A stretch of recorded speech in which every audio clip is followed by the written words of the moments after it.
El campo, la tierra, el sol, el aire, la vida al aire libre. Un segmento natural. En Citas de Radio, Cita Agropecuaria. Bueno, y la cita agropecuaria del día de hoy tiene el orgullo y el honor de estar conversando con Manuel Coronado, que se comunica desde Bucarest, Rumania. Él es el CEO y fundador de Quality Crops Agro. Es un placer para mí darte la bienvenida a Citas de Radio, Manuel, y qué lindo contactarnos desde la Argentina hasta Rumania. ¿Cómo estás? Muy bien, buen día, Elisa. Aquí en Bucarest con casi 0 grados hoy. Un placer estar hablando con ustedes esta mañana. Bueno, Manuel, la primera pregunta de rigor es, ¿qué hace un argentino relacionado con el agro en Rumania? Bueno, es una pregunta que yo mismo me hice varias veces a lo largo de los últimos 25 años, que es más o menos lo que transcurrió desde la primera vez que vine aquí a Rumania. En ese entonces trabajaba en una compañía multinacional relacionada con el agro. Estaba basado en Viena, tenía base en Viena, en Austria, y entre algunos managers jóvenes de aquel momento empezaron a repartir los países que acababan de salir de la cortina de hierro, y un poco por elección me gustó mucho Rumania por todo el potencial inmenso que tenía, sobre todo en la agricultura. Así que empecé a venir en 1992. Y en el 93 me designaron como gerente general de esta compañía acá en Rumania, así que me vine a vivir en 1993. Desde aquel momento estoy aquí en Rumania, pasé unos 6 años viviendo y desarrollando el negocio para esa compañía. Después tuve otras funciones en la misma compañía a nivel europeo, volví por un periodo a Latinoamérica, pero como no quería perderme toda esta experiencia extraordinaria que había hecho los años en Europa del Este, hace unos 12 años que volví y fundé mi propia compañía Quality Crops, que como dijiste tiene una base aquí en Rumania y otra también en Argentina. Manuel, vos en el 2003, en un artículo en La Nación, decías: el país debería mirar a Europa del Este. Y se ve que fuiste consistente con esa frase porque de hecho te has ido a vivir a Europa del Este, ¿no? Sí, exactamente. Hay que mirarlo por este potencial, contame. Sí, creo que hay muchas, sobre todo las había en aquel momento, similitudes entre Argentina y algunos otros países de América del Sur con estos países emergentes de Europa del Este, como economías, digamos, en desarrollo o emergentes, con muchísimas oportunidades, con el agro como una parte esencial de eso, y con toda la potencialidad y con todos los problemas también, que encontraba bastante común. Y cómo estos países que habían salido hace poco de una situación de encierro total, de un sistema comunista, de granjas estatales, cooperativas, cómo se habían transformado bastante rápidamente en estructuras ya privadas, con el capital privado, y que están avanzando muy bien, aprovechando también todas las ventajas que tiene Europa en cuanto a impositivas o de subsidios y demás. Entonces, me parecía que era buena la comparación y que había que estar atento al desarrollo de esa región para tenerla también como ejemplo para nosotros en Argentina y Sudamérica. Y ahora, 13 años después de esa comparación, ¿ellos han seguido un camino predecible, digamos, o ha sido más grande el crecimiento del que vos te esperabas? No, yo creo que el crecimiento ha sido constante. A diferencia nuestra en Argentina, ellos tienen una gran ventaja, que es ser parte de uno de los clubes más ricos del mundo, que es la Unión Europea. Claro. Siendo miembro de la Unión Europea, hay una cantidad de reglas y estructuras que estos países tuvieron que aprender a seguir desde el punto de vista legal, desde el punto de vista político, económico, que los hacía y los hace mucho más predecibles, y además con un montón de ventajas o beneficios para el desarrollo de infraestructura en general y agro en particular. Pero, Elisa, una cosa curiosa es que se diría que en los últimos 5 o 6 años hemos hecho un poquito al revés. Hemos cooptado mucho del extraordinario talento que tiene Argentina en el agro, y lo hemos traído y adaptado aquí a Rumania. Y hemos hecho un poquito al revés. Hemos aprovechado el talento y la expansión y las ideas, sobre todo de tecnología que usamos en Argentina, para tratar de traerlas acá, algunas de ellas con bastante éxito, y bueno, y acercar a estos dos países que lo que más en común tienen es justamente la parte agrícola. Qué interesante, Manuel. ¿Y qué han llevado de Argentina para allá? ¿Qué han llevado? ¿Maquinaria o la siembra directa? ¿O qué tecnología particular es la que mejor se adapta? Sí, en general el concepto de siembra directa fue lo más interesante como concepto y como sistema, más allá que requiere también de una maquinaria especial o específica, de las cuales tenemos muchas en Argentina. Pero la siembra directa sí, no tiene, digamos, por qué no adaptarse a esta región. Rumania tiene 10 millones de hectáreas cultivables, ellos le dicen arables porque todavía se ara en la mayoría. Oh, mira vos. Y tiene un clima que, bueno, el invierno es diferente, pero el resto es similar a lo que puede ser la pampa húmeda. Y entonces es una tecnología que siempre le tuvimos fe que se adaptaría a circunstancias locales. Entonces hemos llevado productores de punta de aquí a Rumania, a Argentina, en 2 o 3 oportunidades, y también hemos llevado hemos traído especialistas argentinos aquí a Rumania para dar charlas, para explicar, para hacer visitas a campo, y atrás de eso también hemos traído algunas sembradoras de algunas compañías que nos han acompañado para poder introducir el tema. Y hoy te diría que los 4 o 5 campos de punta que hay aquí en Rumania están utilizando esa tecnología. Mira vos. Así que esa es una, la siembra directa. Silo bolsa es otra, que viene a dar también las mismas soluciones que nos dio el silo bolsa en Argentina.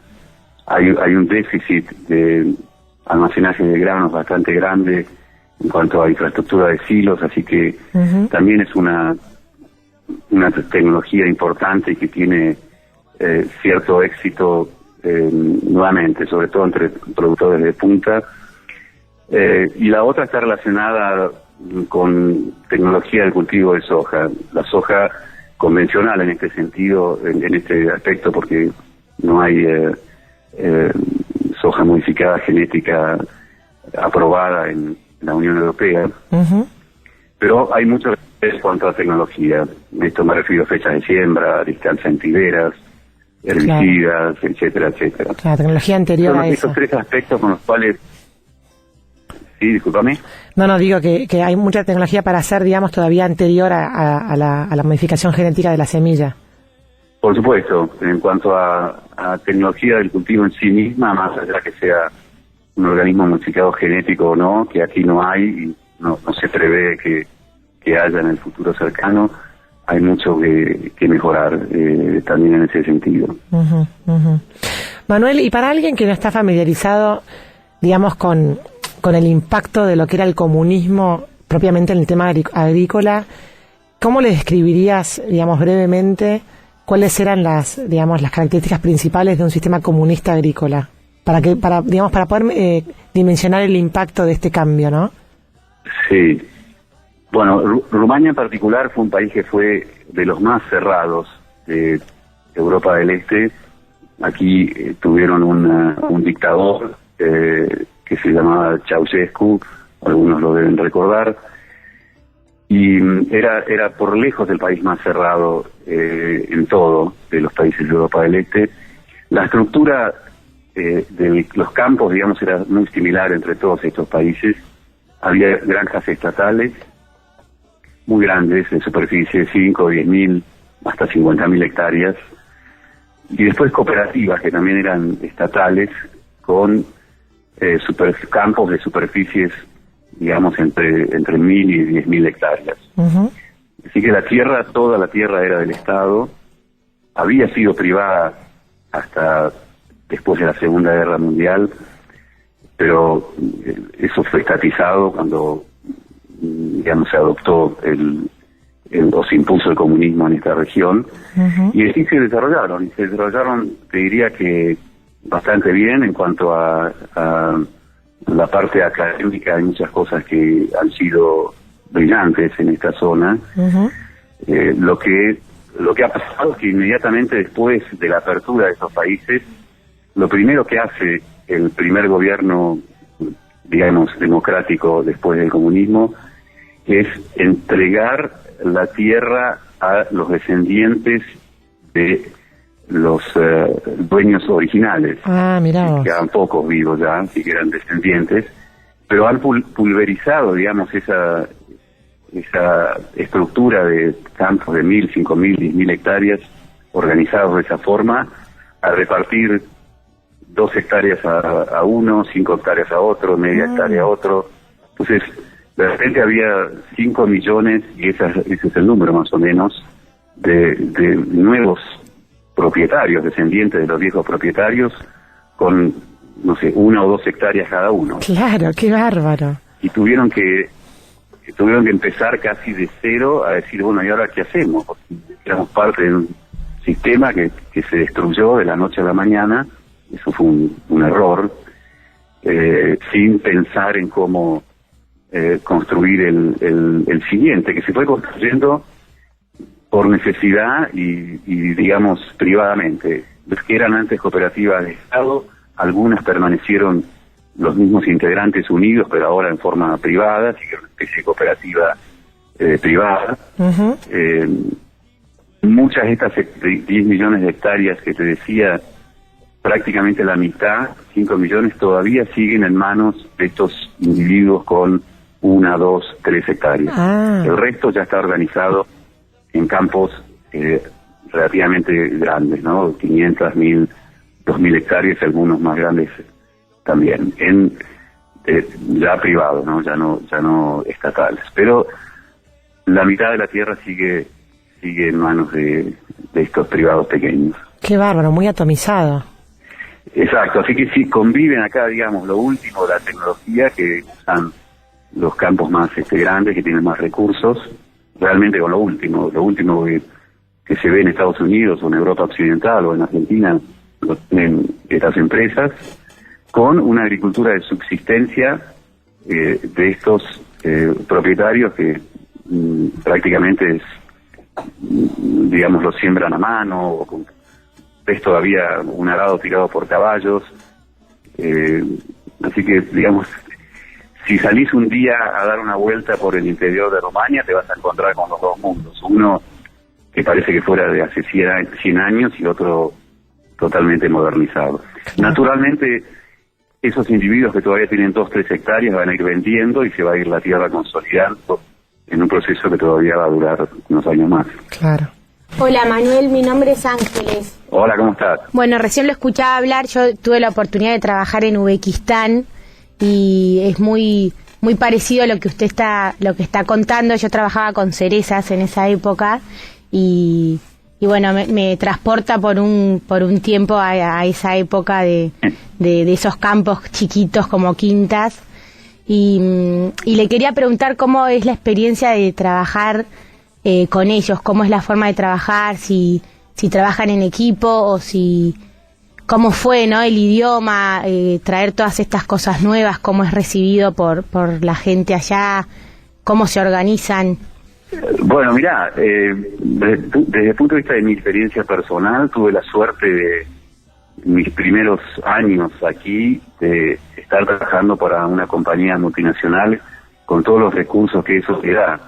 Así que teníamos un buen team local, digamos, de lo mejor que el país podía dar para organizar esta compañía, que era una compañía de semillas, en Rumania. Esto me permitió empezar a conocer a estos campos, a estos nuevos dueños, y sobre todo trabajamos, por supuesto, con los campos más organizados, no con estos individuos con 2 o 3 hectáreas, porque no formaban parte, digamos, de un potencial cliente para la compañía que trabajaba.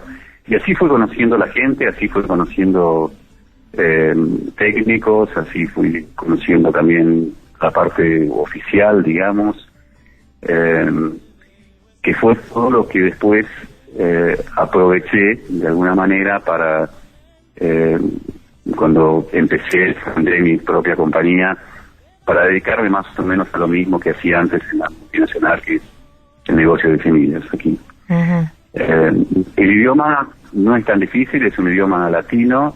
Esta es una isla latina dentro de países eslavos de alrededor, salvo Hungría, que es el raro, digamos, de la región, porque es un idioma que no tiene nada que ver con nadie. Pero es un idioma latino que tenemos no es muy difícil de aprender, un poco más complicada la gramática, y hay muchas palabras que son exactamente iguales que en castellano. Así que, por ejemplo, carne de vaca es carne de vaca. Fundamental. Así se dice. Qué bueno. Bueno, Manuel, sí, muchas gracias por estos minutos. Sí, continúa, bueno, perdón, te interrumpí. Continúa. Es un placer. No, quería decirte que estamos... siempre está viniendo gente, digamos, cada vez más interés de, digamos, potenciales inversores argentinos aquí en Rumania. Sigue también habiendo interés de rumanos de ir a Argentina y conocer y ver lo que hacemos. Tenemos una muy buena relación a lo largo de todos estos años con la embajada argentina aquí en Bucarest. Hemos tenido la suerte de haber tenido un embajador en los últimos 5 años muy pro agro y que nos dio muchísimo apoyo institucional, digamos. Y el nuevo embajador también. El nuevo embajador es una persona que llegó hace poco menos de 6 meses, muy entusiasmado también con estas posibilidades de ambos países en el agro, y que curiosamente es ingeniero agrónomo. Creo que es el único ingeniero agrónomo que es diplomático de carrera de la Cancillería Argentina. Así que vamos a tener un poquito más de atención, me parece, con el embajador. Qué bueno, Manuel. Bueno, la verdad que ha sido súper interesante esta conversación. Claramente sos un hombre que te gustan los desafíos, porque si no, no estarías en el lugar donde estás. Y bueno, la verdad que fue un placer esta comunicación. Muchas gracias, Manuel. Bueno, muy bien, en cualquier momento. Gracias y saludos. Adiós. Bueno, escuchaste una comunicación con Bucarest, con Manuel Coronado. Él es el fundador y CEO de Quality Crops Agro, una compañía basada en Rumania y en Argentina. Una cita agropecuaria diferente.